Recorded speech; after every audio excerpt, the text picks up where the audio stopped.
Bismillahirrahmanirrahim. Assalamualaikum warahmatullahi wabarakatuh. Selamat pagi anak-anak bunda yang soleh dan soleha. Hari ini, hari Selasa, tanggal 15 September 2020, kita akan mempelajari tentang tema 4, subtema 2, mata pelajaran IPS, PPKN, dan SBDP. Silahkan dibuka bukunya ya nak ya. Subtema 2, pelajaran IPS, PPKN, dan SBDP.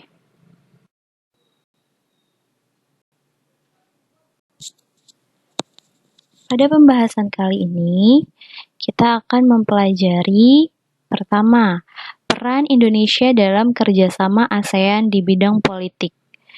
Yang kedua, PPKN-nya kita akan mempelajari tentang potensi dan usaha terkait keragaman ekonomi. Kemudian menjelaskan dampak kegiatan ekonomi. Kemudian kita akan mempelajari tentang ciri-ciri poster dan brosur. Nah, Bunda mohon video pembelajaran kali ini disimak dengan baik ya nak ya. Kemudian bila ada poin-poin penting dari pembahasan 3 mata pelajaran yang ada hari ini, Bunda mohon dicatat. Di catatan kalian juga harus ada IPS, PPKN, dan SBDP. Bunda nggak mau kalian mencatat hanya di awal saja, tapi catatlah sampai akhir poin-poin yang penting. Paham ya?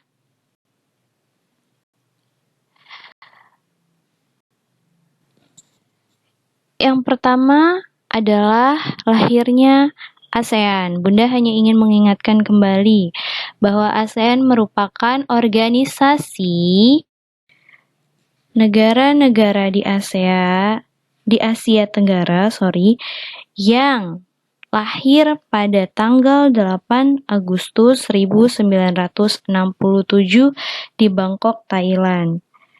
Nah, didirikan ini dalam rangka menjalin kerjasama di bidang ekonomi, sosial, budaya, dan mewujudkan stabilitas di bidang politik di antara negara di kawasan Asia Tenggara. Kemudian yang kedua, terbentuknya karena 2 faktor, yaitu faktor internal dari dalam dan faktor eksternal atau dari luar. Nah, faktor yang dari dalam atau faktor internal yaitu adanya dorongan untuk bersatu memperjuangkan kepentingan bersama sebagai sesama bekas negara jajahan barat. Kemudian, kalau faktor eksternalnya atau yang dari luarnya yaitu adanya perang Vietnam dan sikap RRC atau Republik Rakyat Cina yang mendominasi di Asia Tenggara atau Indochina. Dia yang mau mendominasi di kawasan Asia Tenggara, makanya negara-negara di kawasan Asia Tenggara bersatu atau menjalin organisasi.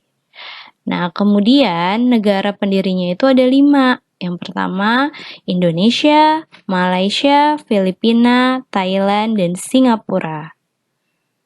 Tujuan ASEAN, yang pertama, mempercepat pertumbuhan, kemudian kemajuan sosial dan pengembangan budaya kawasan Asia Tenggara, meningkatkan perdamaian dan stabilitas regional, meningkatkan kerjasama yang aktif dalam bidang ekonomi, sosial, teknik, ilmu pengetahuan, dan administrasi. Dan yang keempat, saling memberi bantuan dalam bentuk sarana-sarana latihan dan penelitian. Yang kelima, meningkatkan kerjasama di bidang perekonomian. Dan yang keenam, memelihara kerjasama yang erat dan bermanfaat. Nah, prinsip-prinsip ASEAN atau aturan-aturan yang ada di ASEAN. Yang pertama, hormat terhadap kemerdekaan, kedaulatan, kesamaan, integritas, wilayah nasional, dan identitas nasional setiap negara. Jadi masing-masing negara itu harus menghormati satu sama lain. Bahwa kemerdekaan, kemudian kedaulatan, atau wewenang setiap negara itu harus dihormati oleh masing-masing negara di kawasan Asia Tenggara. Yang kedua, hak untuk setiap negara untuk memimpin kehadiran nasional bebas daripada campur tangan luar, subversif atau konversi dari luar. Kemudian penyelesaian perbedaan atau perdebatan secara damai. Jadi nggak ada tuh perang atau konflik atau perang dingin. Jadi kalau misalnya ada masalah di dalam ASEAN diselesaikan dengan cara damai. Kemudian menolak penggunaan militer, karena kalau misalnya menggunakan militer, yang terjadi adalah nanti akan perang. Kemudian yang kelima adalah kerjasama efektif antar anggota. Jadi adanya kerjasama di antara dua negara di ASEAN atau banyak negara di ASEAN yang efektif untuk mempercepat pertumbuhan, kemajuan sosial, dan pengembangan budaya kawasan di Asia Tenggara. Paham ya sampai sini? Nah, kalian bisa buka bukunya halaman 52-53 untuk digaris bawahi, ya. Selanjutnya ada bentuk kerjasama politik di lingkungan ASEAN. Nah, seperti tadi prinsip di ASEAN bahwa adanya kerjasama antara setiap negara. Nah, Indonesia sebagai pendiri pertama ASEAN mempunyai keyakinan bahwa Asia Tenggara dapat maju dan berkembang menjadi kekuatan regional yang disegani dan kuat untuk menangkal gangguan terhadap stabilitas negara-negara ASEAN. Nah, Indonesia juga menekankan menjalin kerjasama dengan negara-negara tetangga di Asia Tenggara. Nah, tujuannya apa sih? Untuk memajukan perdamaian dan stabilitas di kawasan Asia Tenggara dengan meningkatkan kemajuan kawasan. Jadi dengan cara memajukan perdamaian dan stabilitas. Kemudian, dalam bidang politik, negara-negara ASEAN sepakat untuk menyelesaikan segala masalah di meja perundingan. Maka, pada saat berlangsungnya KTT ASEAN di Bali pada 1976, maka disepakati perjanjian persahabatan dan kerjasama, yaitu Treaty of Amity and Cooperation atau TAC. Ya. Nah, jadi dulu pada tahun 1976, Indonesia diwakili oleh Bapak Soeharto menghadiri kegiatan KTT ASEAN. KTT apa, Bun? Konferensi tingkat tinggi ASEAN pertama di Bali. Dan pada saat KTT tersebut tercetuslah perjanjian persahabatan dan kerjasama, yaitu TAC ini. Paham ya sampai sini ya? Nih, jadi KTT itu apa? KTT itu adalah pertemuan pemimpin-pemimpin di Asia Tenggara. Nah, setelah dibuat perjanjian TAC, kemudian dibuatlah prinsip atau aturan perjanjian TAC atau Treaty of Amity and Cooperation. Yang pertama, saling menghormati kemerdekaan, kedaulatan, persamaan hak, integritas, batas wilayah, dan identitas nasional dari semua negara. Kemudian yang kedua, mengakui hak setiap bangsa untuk penghidupan nasional yang bebas dari campur tangan pihak luar. Yang ketiga, tidak mencampuri urusan dalam negeri masing-masing. Yang keempat, penyelesaian perselisihan dengan cara damai. Dan yang kelima, tidak menggunakan ancaman atau kekerasan. Yang keenam, bekerja sama secara aktif satu sama lain. Nah, kemudian kegiatan-kegiatan yang ada di ASEAN, pertama tadi sudah Bunda sebutkan yaitu KTT atau Konferensi Tingkat Tinggi, yaitu pertemuan yang dihadiri oleh pemimpin-pemimpin yang ada di Asia Tenggara. Nah, KTT ini dilaksanakan rutin minimal 2 tahun sekali di tempat penyelenggaraan yang bergantian. Gitu, paham ya? Nah, sebelumnya itu KTT ASEAN pertama itu diselenggarakan di Bali tanggal 23 sampai 24 Februari 1976 dan Indonesia diwakili oleh Bapak Soeharto. Paham ya? Kemudian ada pembentukan komunitas di ASEAN. Ya, pembentukan komunitas di ASEAN ini dan pembentukan komunitas keamanan ASEAN serta rencana aksinya. Kemudian yang ketiga ada pembentukan Yayasan ASEAN dalam rangka kegiatan pengembangan sumber daya manusia. Yang keempat ada KTT atau Konferensi Tingkat Tinggi Tsunami. Pada tanggal 6 Januari 2005, para pemimpin ASEAN ini menyelenggarakan pertemuan khusus setelah terjadinya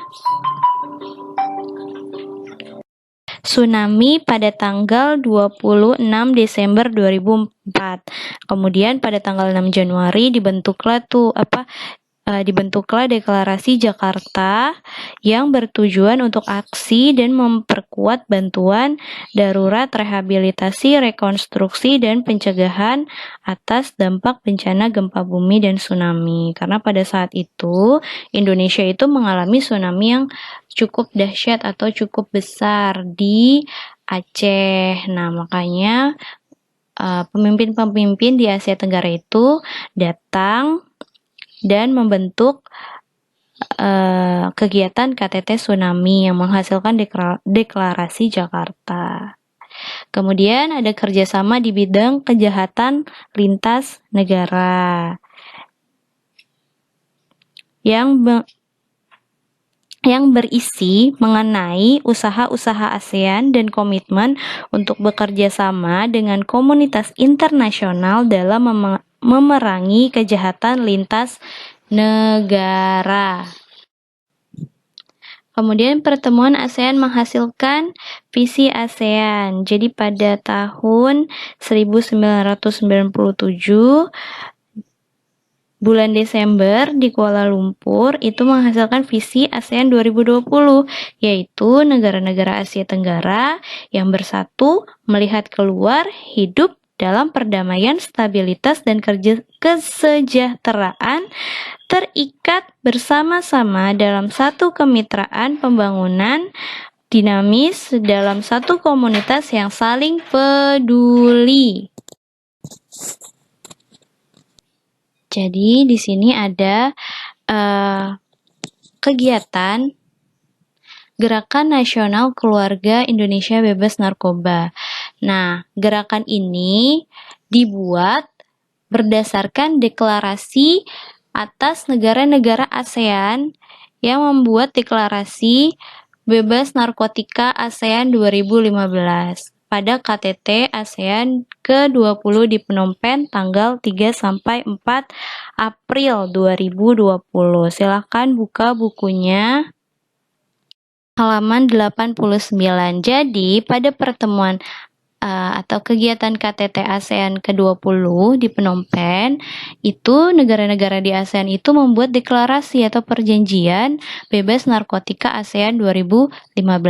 Nah, Indonesia membuat Gerakan Nasional Keluarga Indonesia Bebas Narkoba ya, sebagai bukti mengikuti deklarasi yang sudah diadakan di ASEAN itu. Nah, diawali dari Gerakan Pramuka Kuartir Pekanbaru menggelar MOU atau Memorandum of Understanding bersama Badan Narkotika Nasional atau BNN di Kota Pekanbaru, kemudian bersama Dinas Pendidikan Olahraga dan Radio Republik Indonesia atau RRI di Aula Kantor Wali Kota Pekanbaru pada tanggal 7 April 2016. Nah, perjanjian atau Gerakan Nasional Keluarga Indonesia Bebas Narkoba ini bertujuan untuk menjalin kerjasama antara Gerakan Pramuka, kemudian BNN, kemudian Dinas Pendidikan Olahraga dan Radio Republik Indonesia, beserta masyarakat,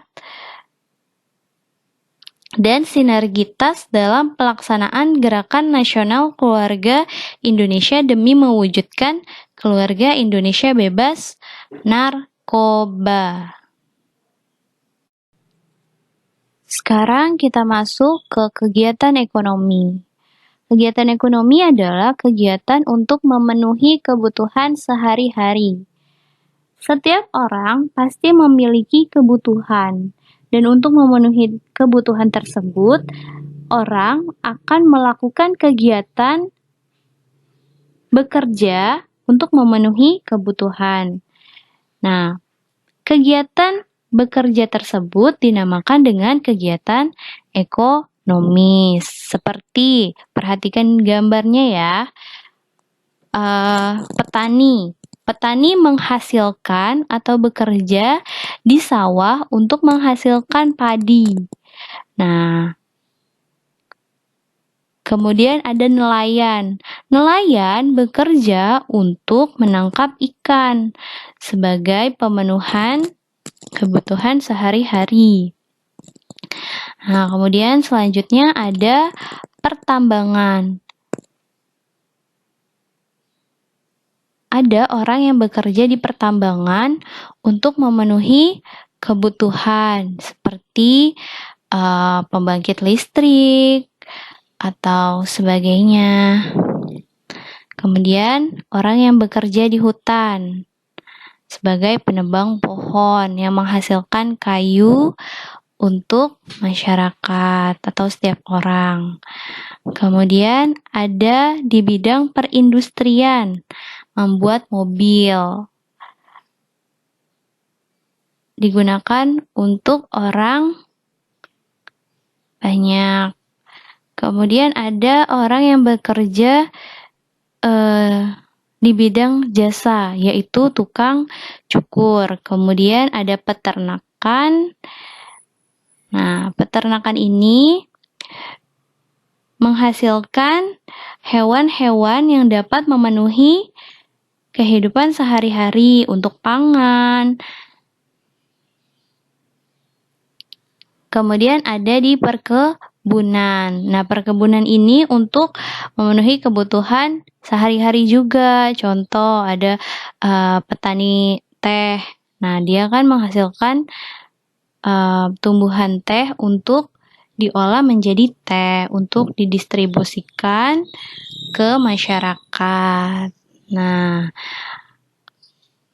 kegiatan ekonomi terdiri dari 3, yaitu yang pertama ada produksi, kemudian ada distribusi, dan konsumsi. Jangan salah ya nak, kalau kegiatan pasti belakangnya si.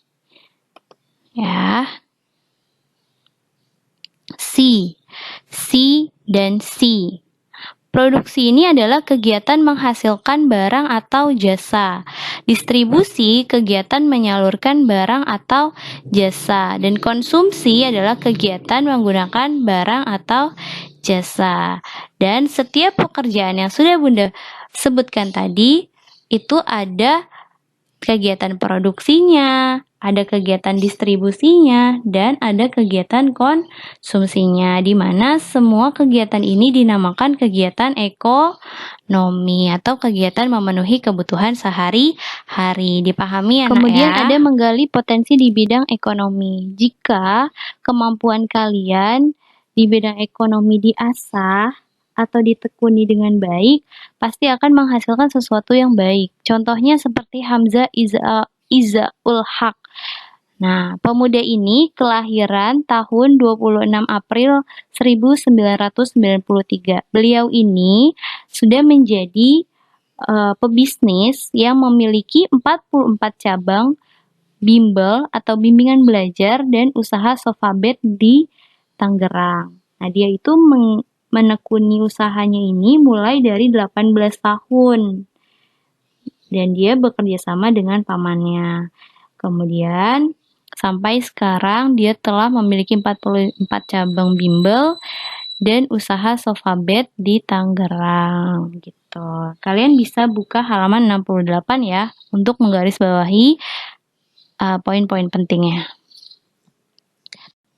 Sekarang kita bahas dampak kegiatan ekonomi di masa globalisasi. Yang kita tahu bahwa globalisasi ini adalah masa di mana semuanya sudah modern dan sudah terbuka. Nah, di sini di dalam gambar ada pasar modern atau yang biasa kita sebut minimarket atau swalayan, dan di bawahnya ada pasar tradisional. Menurut kalian, bagaimana sih dampak globalisasi pada pasar tradisional? Apakah sekarang pasar tradisional banyak diminati atau malah justru menurun? Nah, kalian bisa buka bukunya halaman 85 ya. Nah, yang seperti yang kita tahu, pasar itu adalah bertemunya antara penjual dan pembeli, ya kan? Nah, zaman dulu, pasar tradisional ini menjadi salah satu pusat kegiatan ekonomi masyarakat, di mana hampir setiap hari masyarakat mengunjungi pasar untuk membeli barang yang dibutuhkan. Nah, dulu pasar tuh ramai sekali, sampai benar-benar bikin macet ya kadang jalanannya. Saking ramainya, saking orang-orang tuh mau memenuhi kebutuhannya. Nah, sekarang, di era sekarang ini, atau di era globalisasi saat ini, berkembanglah pasar modern, atau yang biasa kita sebut dengan minimarket, atau swalayan, yang secara fisik jauh lebih baik dibandingkan pasar, yang secara fasilitas lebih baik daripada pasar. Bisa kita lihat ya, kalau kita ke pasar modern, itu sudah rapi, sudah bagus, kemudian barang-barangnya tertata dengan baik, kemudian harganya juga sudah tertera, jadi kita nggak perlu nanya ke pedagangnya gitu. Berbeda dengan pasar tradisional kan. Kalau misal di pasar tradisional kan terkadang kalau dulu itu masih becek, masih kotor, kemudian barangnya kadang berantakan, ada di mana-mana gitu kan. Kemudian tidak nyaman, pasti ramai. Nah, ini menjadi tantangan nih untuk pengelola pasar tradisional untuk lebih meningkatkan kualitasnya. Bukan hanya fisik, tetapi juga kualitas pelayanannya agar pasar tradisional dapat bersaing di tengah persaingan ekonomi global. Tapi ada dampak positifnya loh kalau kita ke pasar tradisional. Kalau kita ke pasar tradisional, kita bisa menawar harganya ya kan, dibandingkan kita pergi ke pasar modern. Dan sekarang juga pasar tradisional sudah dibangun lebih baik, sudah pakai keramik bawahnya, terus juga sudah tidak terlalu becek, terus pedagangnya juga sudah tersusun rapi gitu sekarang, ya kan? Nah, ciri poster. Nah, kita sudah sering ya membuat poster dari kelas 4 dan kelas 5. Nah, ciri-ciri poster itu apa sih, Bunda? Yang pertama, poster berisi gambar dan tulisan dengan tema tertentu. Perhatikan gambar di sini ya. Nih, di sini ada poster yang berisi gambar dan tulisan tertentu. Di sini ada tentang penyalahgunaan narkoba. Di sini ada keluarga nih. Keluarga adalah benteng terbaik menyelamatkan generasi dari penyalahan narkoba. Nah, kemudian tulisan pada poster, hemat kata tapi padat makna. Betul ya. Jadi nggak usah bertele-tele. Jadi katanya itu harus ringkas dan padat, tapi dapat dipahami. Kemudian yang ketiga, kalimat dan gambar pada poster bersifat persuasif atau mengajak nih, seperti stop narkoba. Ini kan mengajak yang melihat untuk tidak menggunakan narkoba ya kan. Kemudian layout atau tata letak gambar kalimat pada poster atau proporsional. Gak mungkin kan gambarnya itu ada di atas atau di bawah. Jadi harus disesuaikan ya antara gambarnya dan tulisannya. Kemudian kalimat persuasifnya atau ajakannya ya. Dan biasanya poster ini dibuat besar agar dapat dilihat orang banyak. Jadi kalau poster itu ciri-cirinya harus ada kata atau kalimat persuasif. Brosur. Ya, harus Apa itu dipahami. brosur?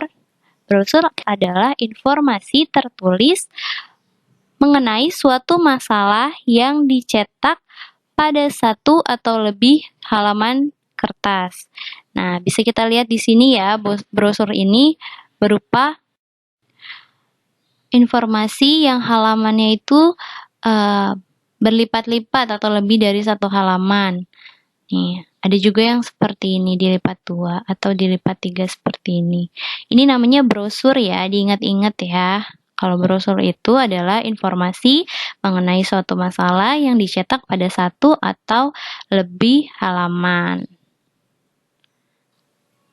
Nah, membuat brosur, kalian bisa buka bukunya halaman 91 dan 92. Cara membuat brosur. Yang pertama adalah menentukan tema brosur seperti yang kalian mau atau kalian inginkan. Brosur tentang narkoba atau brosur tentang bisnis atau tentang musik dan sebagainya.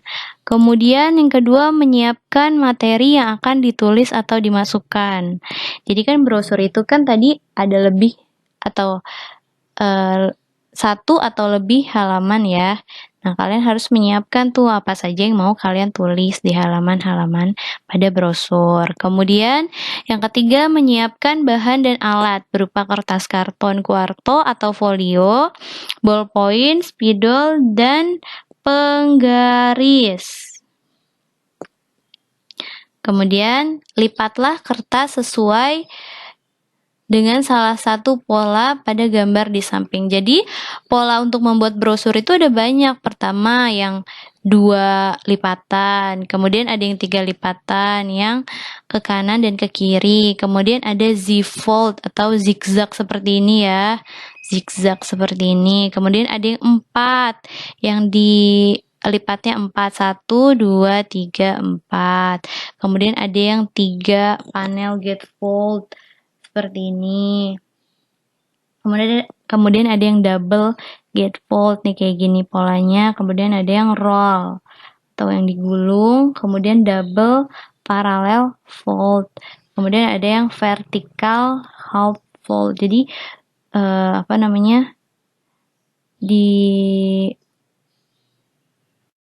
dilipat dari atas dan kemudian dilipat lagi setengah. Kemudian ada French fold. Jadi kertas HVS atau kuarto itu dilipat 2, kemudian dilipat lagi. Kemudian ada map fold. Nih, biasanya buat map nih seperti ini. Dilipatnya banyak. Paham ya? Jadi kalau brosur itu ditandai dengan lipatannya banyak atau polanya banyak, kemudian berisi informasi, kemudian ada tema-tema tertentu di dalam brosurnya. Jangan lupa poin-poin pentingnya Bunda mohon dicatat.